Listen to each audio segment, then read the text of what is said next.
Salve, rapaziada, beleza? Professor Rude na área com mais uma Biologia no Dedão, tá? Hoje a gente vai falar de um assunto importante, ó, classificação embriológica dos animais, tudo bem? Então bora lá, pega papel, caneta aí, vamos anotar. Eu resolvi montar essa aula aqui no papel porque ela é rica em informações e eu quero que vocês aproveitem cada detalhe aqui, beleza? Bom, pessoal, quando a gente vai fazer a classificação embriológica dos animais, a gente leva alguns critérios embriológicos em consideração, tá? Anota aí, por favor, quais são esses critérios. Ó, a gente vai levar em consideração a blastia. Professor, o que é blastia? Blastia é o número de folhetos embrionários. Quantos tecidos embrionários estão envolvidos na montagem desse animal? Lembra? Os animais podem ter 2 tecidos embrionários ou 3, tá? Eles podem ser diblásticos ou triblásticos. Além da blastia, o que mais que a gente leva em consideração? A gente leva em consideração isso aqui, ó, a estomia. O que é a estomia, pessoal? Estomia é a origem, tá, dos acessos do canal alimentar, boca ou ânus, tudo bem? Além disso, a gente leva em consideração também o celoma. Celoma, pessoal, é aquele espaço que surge durante o desenvolvimento embrionário dentro do corpo do bicho. Esse espaço vai formar, no futuro do desenvolvimento do animal, as cavidades que vão abrigar órgãos e fluidos, beleza? Além disso, a gente leva em consideração também a questão do canal alimentar. Se o animal tem canal alimentar ou não. Tá bom?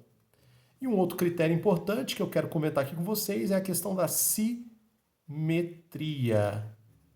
Simetria quer dizer o formato corporal do animal, tá? Se é um animal radialmente simétrico ou bilateralmente simétrico. Então, esses são os quesitos que eu quero que vocês levem em consideração quando a gente fala sobre classificarem biologicamente o animal. A blastia, que é o número de tecidos embrionários, estomia, que é a origem da boca e do ânus, o celoma, que é a cavidade corporal, canal alimentar, se ele existe ou não, e a simetria, que é a forma do corpo do bicho. Ok? Beleza? Então vamos começar aqui, pessoal. Deixa eu chegar o desenho um pouco mais para cá, para ficar mais fácil para vocês acompanharem. Muito bem. Bom, o que vocês estão vendo aqui? Vocês estão vendo o desenvolvimento embrionário em prosseguimento, tá? As etapas iniciais, tá? Então a gente tem aqui, ó, o ovo.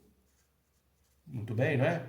O ovo tem que sofrer segmentações para formar o embrião, não é? Então aqui você tem, ó, uma divisão, a segunda divisão, várias divisões. Aqui a gente já pode chamar de embrião. Esse embrião aqui, como eu disse para vocês, é a mórula. Tem uma aula sobre isso, né? A mórula. A mórula se organiza montando essa esfera aqui que a gente chama de blástula. Lembra que essa esfera é oca, né, pessoal? Ela apresenta internamente um espaço conhecido como blastocele. Aqui a gente já tem um ponto interessante, ó. Quando o embrião atinge o estado de blasto e para o seu desenvolvimento aqui, quer dizer que esse embrião pertence a um grupo específico de animais. Esse grupo, pessoal, é um grupo muito primitivo, porém bem sucedido evolutivamente. É o grupo dos poríferos. Então, aqui você está vendo um porífero. Como assim, professor? Os poríferos são animais que têm um desenvolvimento embrionário incompleto, tá? Vale ressaltar que até o estágio de blástula não há organização tecidual, não há formação de órgãos. Então, os poríferos são animais que não apresentam estrutura tecidual bem definida, tá bom? Os poríferos são aquáticos, geralmente eles são assimétricos e são animais filtradores, eles removem da água que precisam para sobreviver. Os poríferos ficaram conhecidos aí como esponjas, tudo bem? Aí o que vai acontecer? A blástula vai se organizar para montar uma gástrula, tá? Aí a gente tem duas situações aqui possíveis. Se a gástrula desenvolver 2 tecidos, aí a gente vai ter a formação de um animal diblástico aqui, ó. Então, vamos imaginar essa gástrula aqui com 2 tecidos. Então, vamos escrever aqui. Gástrula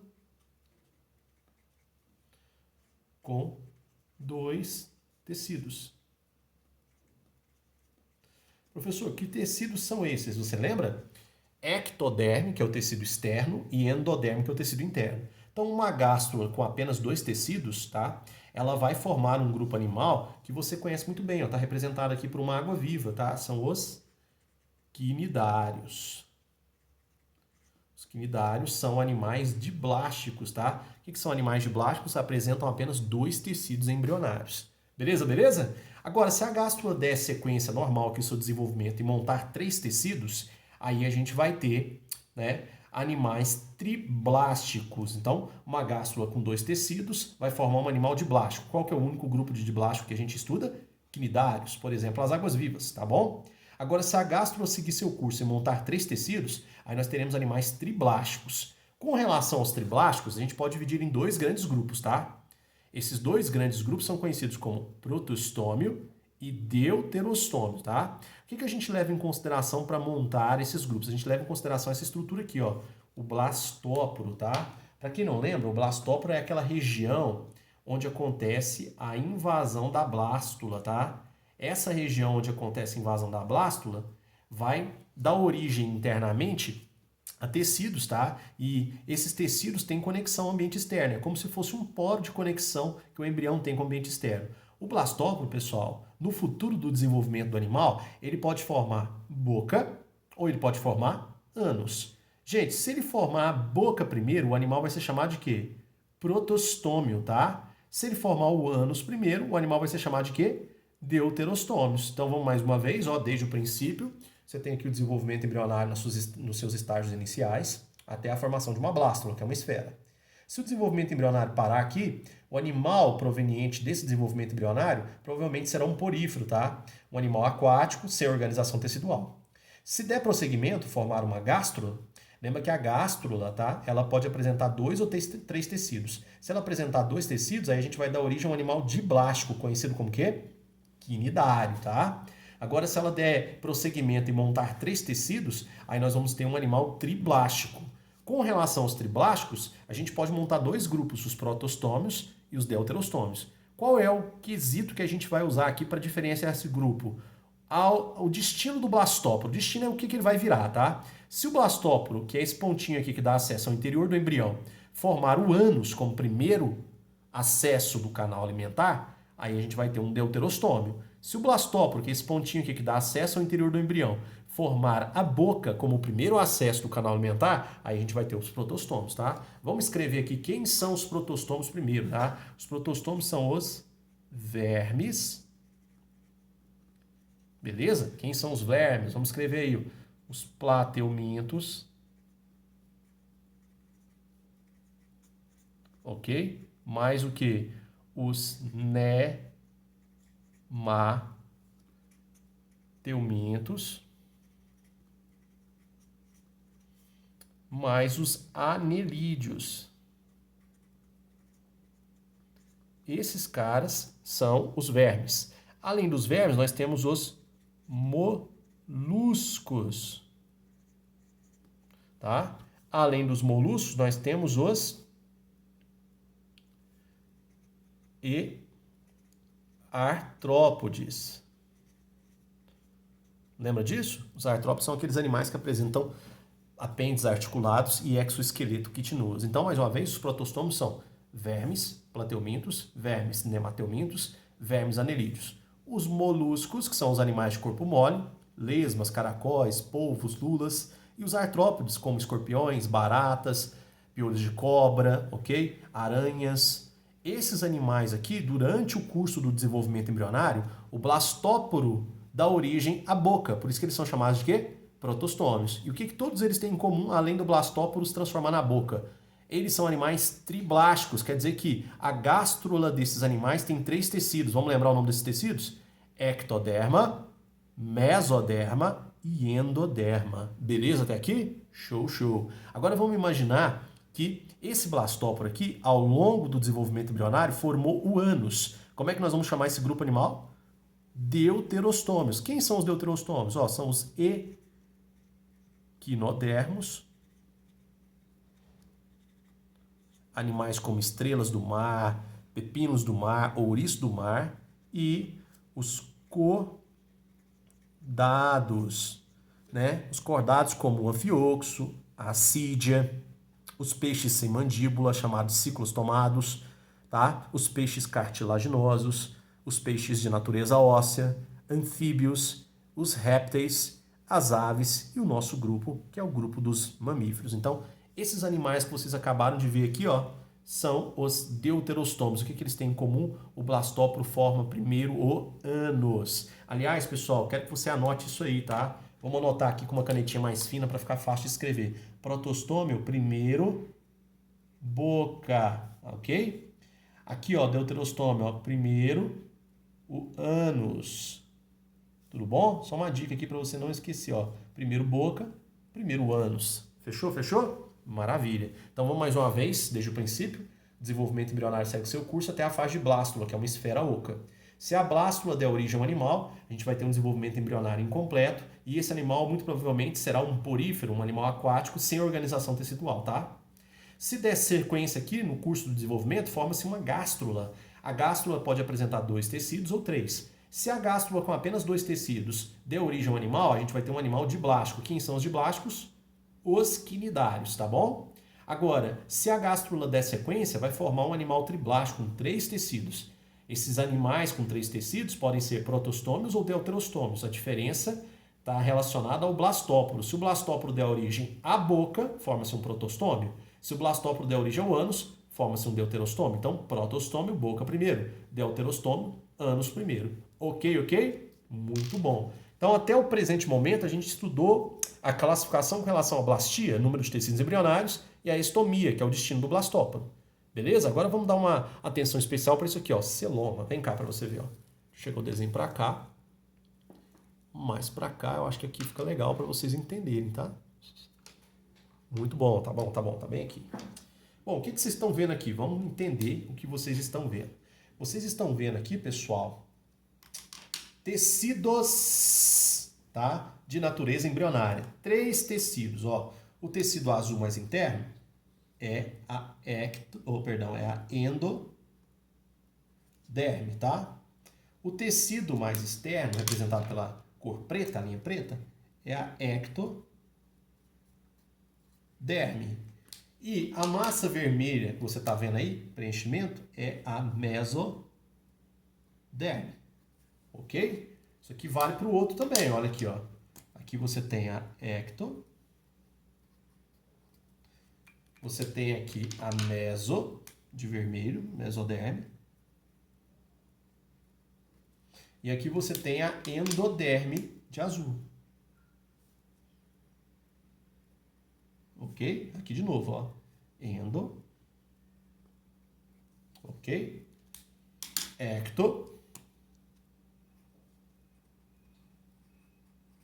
De boa? E de vermelho, a mesoderme. Como assim, como assim? Me explica isso aí um pouco melhor. Você está olhando aqui, pessoal, 3 cortes transversais de embriões animais, tá?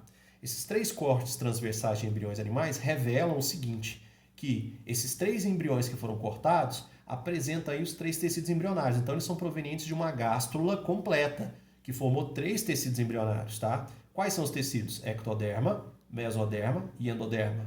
Ectoderma, mesoderma e endoderma. Ectoderma, endoderma e mesoderma. Ou seja, são animais triblásticos. E por que a gente faz esses cortes aí embrionários? Para revelar para você a presença ou não de cavidades corporais. Essas cavidades corporais abrigam órgãos e fluidos, tá? Com relação à cavidade corporal, pode existir 3 classificações distintas para o animal, tá? O animal pode ser chamado de acelomado, pode ser chamado de pseudocelomado ou pode ser chamado de celomado verdadeiro. E é isso que eu vou explicar para vocês agora. Bora lá? Bom, primeiro corte, o que você está vendo? Você está vendo o seguinte, ó. Existe aqui, ó, uma cavidade sendo revestida por endoderme, isso aqui é o canal alimentar, tá? E todo o corpo do animal é preenchido pela massa vermelha mesodérmica. Essa massa vermelha mesodérmica aqui vai dar origem a órgãos, músculos. Perceba que não tem nenhum espaço, tá, para armazenagem de fluidos ou de órgãos. Esse animal aqui, ele tem todo o seu espaço corporal interno preenchido por mesoderme. Então, como ele não tem nenhum tipo de cavidade corporal, esse embrião animal aqui ficou conhecido como acelomado. Anote aí, por favor, acelomados são animais que não têm cavidades corporais. Qual é o único grupo acelomado que a gente estuda no ensino médio? O grupo aqui representado pela planarinha. Tá vendo esse bichinho aqui? É uma planária. As planárias, elas representam os plateumintos. Representam quem, pessoal? Os plateumintos. Legal, né? Agora dá uma olhada para o próximo desenho aqui para você ver que interessante. Vou até fazer uma setinha aqui, ó, para orientar a sua observação. Desse para esse, compara. Primeiro, aqui você tem uma forma meio achatada, tá vendo aí? Os plateumintos são achatados. Aqui não, se eu fizer o corte transversal, você vai ver que o embrião ele tem um formato cilíndrico, tá vendo? Olha aqui, é uma circunferência. Então, ao cortar, olha só o que a gente percebe. A gente percebe o seguinte, que a mesoderme, ela deu espaço a esse grande, tá vendo aqui? Ela serviu esse espaço aqui, ó, que está separando a ectoderme da endoderme. Então existe um grande espaço aqui, esse espaço ele é cheio de fluidos e também abriga órgãos. Esse espaço aqui, ele ficou conhecido como pseudoceloma. Então esse aqui é um pseudoceloma. Professor, me explica isso bem. Pseudoceloma, gente, é uma cavidade corporal no corpo do bicho que não é completamente revestida por mesoderme. Perceba que a parte externa da cavidade é revestida pela massa vermelha, que é a mesoderme. Mas internamente, ó, a endoderme não tem nada, ó, junto com a endoderme não tem nada de mesoderme. Então, a cavidade como um todo, ela é revestida só perifericamente pela mesoderme. Internamente não existe mesoderme. Então a gente fala que essa cavidade aqui é um falso celoma. É simplesmente um critério de classificação, tá? Quando eu for analisar com o próximo desenho, acho que vai ficar um pouco mais fácil vocês entenderem. Então esse grande espaço branco aqui, ó, vai abrigar órgãos e fluidos, tá? E esse espaço em branco ficou conhecido como pseudoceloma. Professor, como é que eu vou chamar o bicho que tem esse espaço aí que é incompletamente revestido por mesoderme? Esse animal ficou conhecido como pseudocelomado.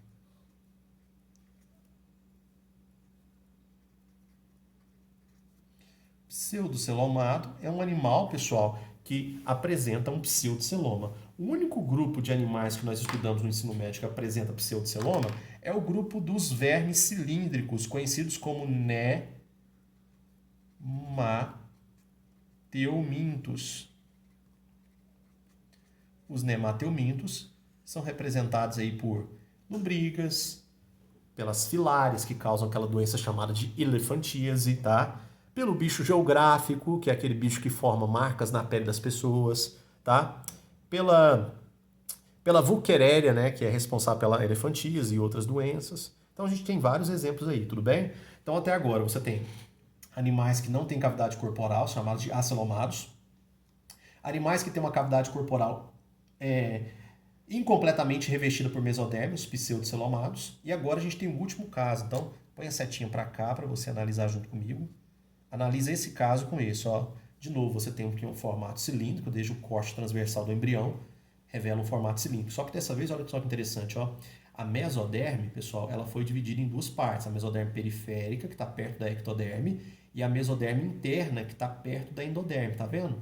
Entre a mesoderme interna e a mesoderme periférica, você vê aqui esse grande espaço branco. Esse espaço branco, a biologia chama de celoma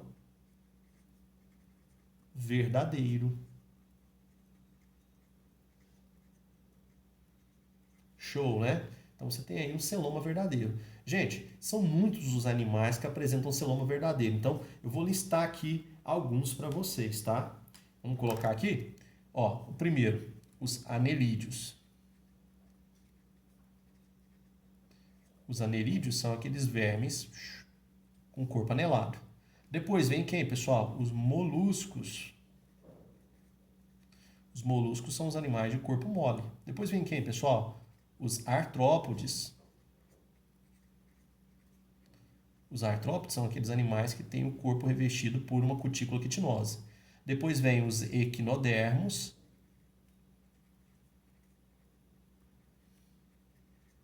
Que são animais como as estrelas do mar. E o nosso grupo, que é o grupo dos cordados. Tá? Os cordados também são animais que apresentam um celoma, tá? Lembrando que o celoma é uma cavidade que surge dentro da mesoderme. Nesse caso aqui, ó, a mesoderme é dividida em uma mesoderme superficial ou periférica e uma mesoderme interna, tá vendo aí? Show de bola, beleza? Então, com relação ao celoma, tem três grupos de animais, tá? Os animais chamados de acelomados, que não têm celoma, os animais pseudocelomados, que têm uma cavidade parcialmente revestida pela mesoderme, e os animais celomados verdadeiros, que têm uma cavidade totalmente revestida por mesoderme, tanto a mesoderme externa quanto a mesoderme interna. Então, esses animais aqui ficaram conhecidos como celomados.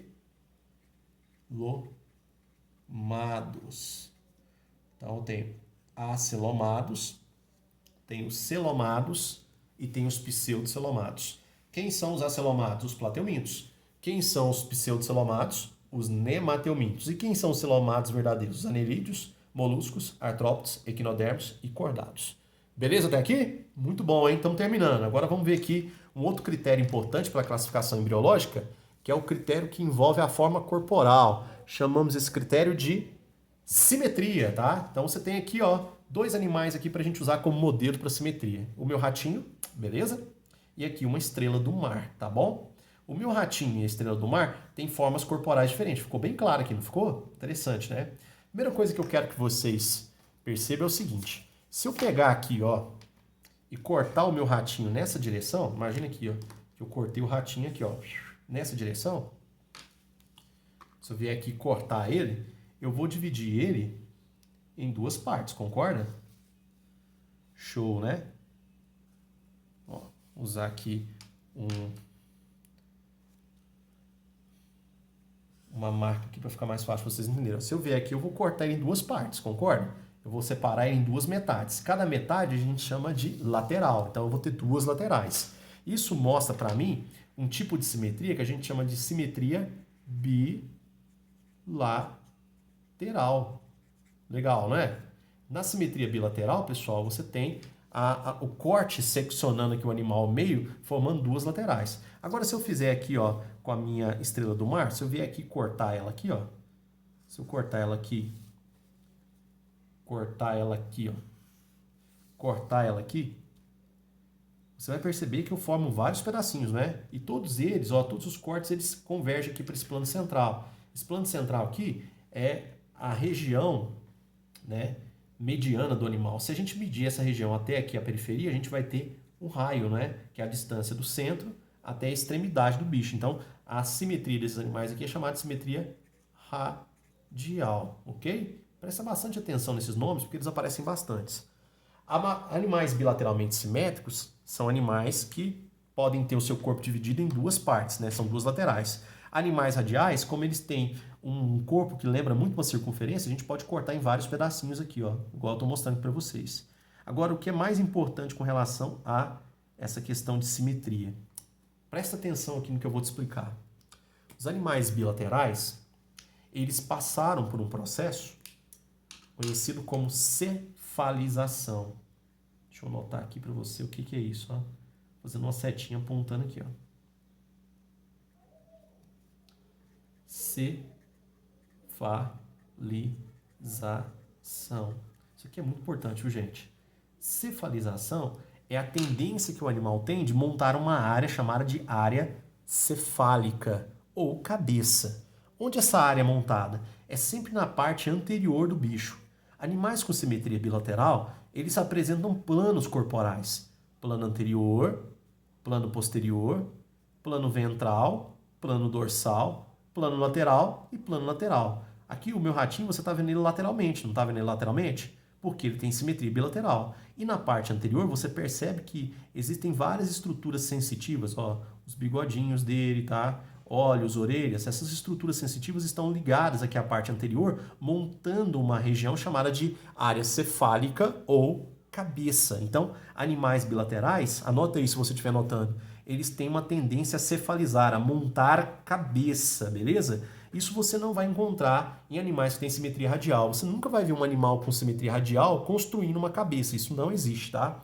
Os animais radiais são animais que têm um tipo de locomoção precária, então eles expandem bastante o corpo para que o ambiente entre em contato com eles, não eles entrem em contato com o ambiente. O que é diferente dos animais bilaterais. Como os animais bilaterais eles têm uma boa locomoção, eles exploram o ambiente com mais facilidade. E a primeira parte do corpo do bicho a entrar em contato com o ambiente é a parte anterior. Por isso essa parte tem uma tendência a sofrer o quê? Cefalização, montar uma cabeça. Beleza? Então, com relação à simetria, o animal pode ser bilateral ou pode ser radial, tá? Lembrando que os bilaterais têm uma tendência a montar cabeça. Como é que é o nome desse processo?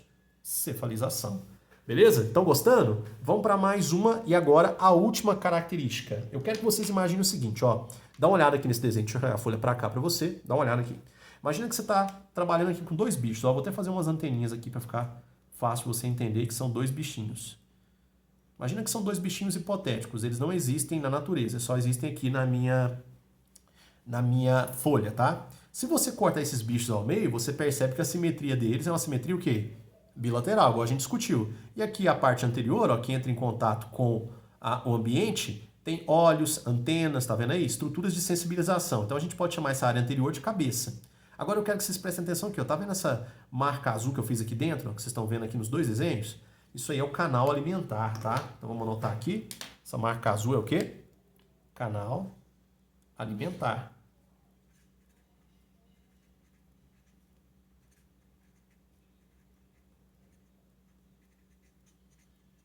Então aqui é um canal o quê? Alimentar. Vamos escrever. Anote lá, canal alimentar. Muito bom. Agora eu quero que vocês percebam o seguinte, pessoal. Com relação ao canal alimentar, os bichos eles receberam uma classificação, tá? Animais que têm canal alimentar, eles são reconhecidos na biologia como enterozoários. Enterozoários. Professor, me explica isso melhor. Essa palavra aí parece muito difícil para mim. Vamos lá.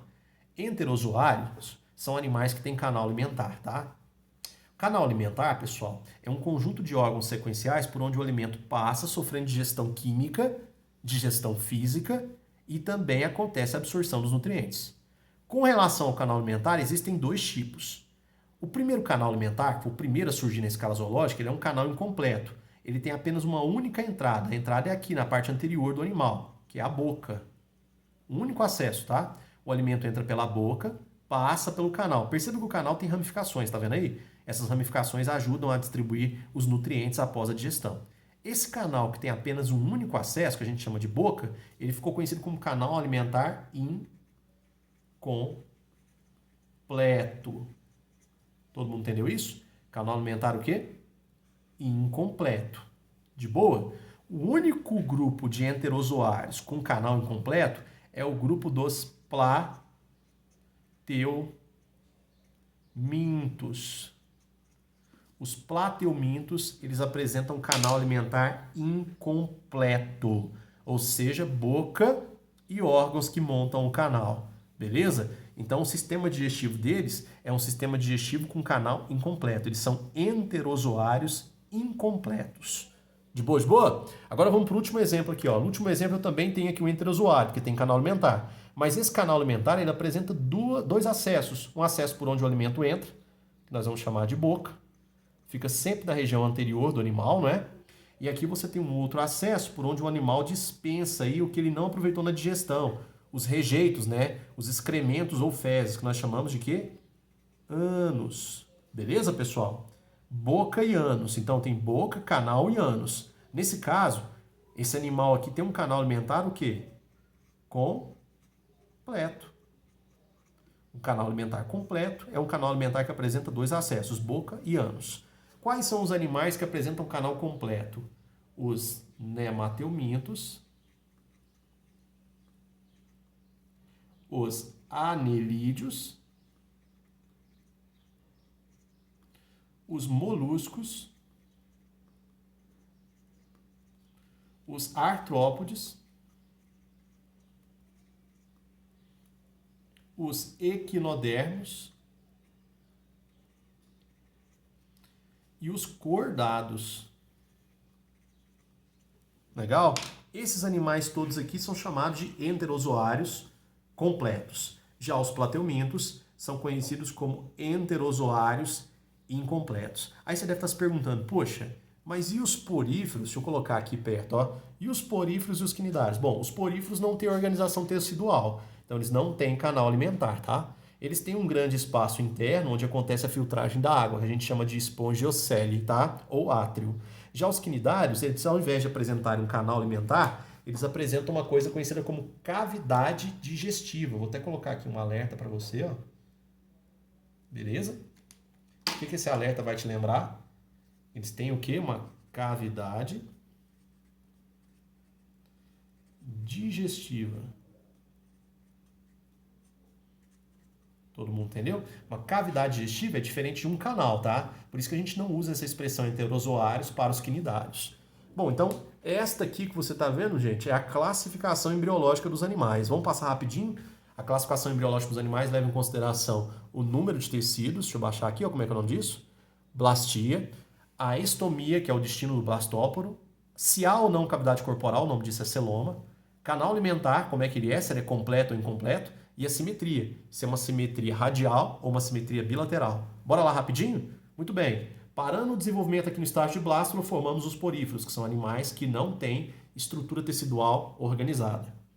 Gástrula com dois tecidos, ectoderma e endoderma, formam os quinidários, animais diblásticos, tá? Lembra que os diblásticos apresentam cavidade digestiva, não canal alimentar. Belezinha? Gástrula completa com três tecidos, ectoderma, mesoderma e endoderma, formam os animais triblásticos, que podem ser protostômios ou deuterostômios. Nos protostômios, o blastóporo vai dar origem à boca primeiro, tá? Já nos deuterostômios, o blastóporo vai dar origem ao ânus primeiro. Quem são os protostômios? Vermes, moluscos e artrópodes.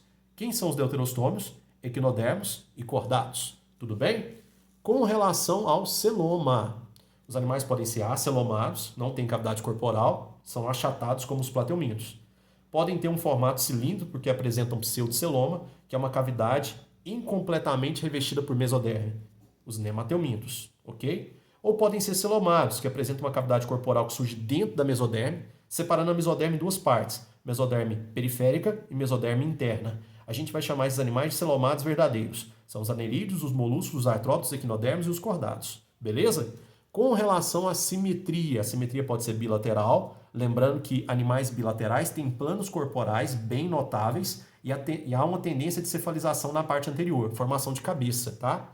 E os radiais, que são animais que podem ser cortados em várias partes e apresenta aqui um ponto em comum, que a gente chama de quê? Ponto central. Do ponto central até a periferia do corpo, a gente chama isso aqui de raio, daí o nome da simetria. Simetria o quê? Radial. Agora, os enterozoários, tá? Que são, é uma designação que a gente dá para animais que têm canal alimentar, podem ser incompletos, apresentando boca e canal alimentar apenas, chamamos esses caras de plateumintos. Ou eles podem ser enterozoários completos, com boca, canal alimentar e ânus. Chamamos esses animais de enterozoários completos. Nemateumintos, anerídeos, moluscos, artrópodes, equinodermos e o quê? Cordados.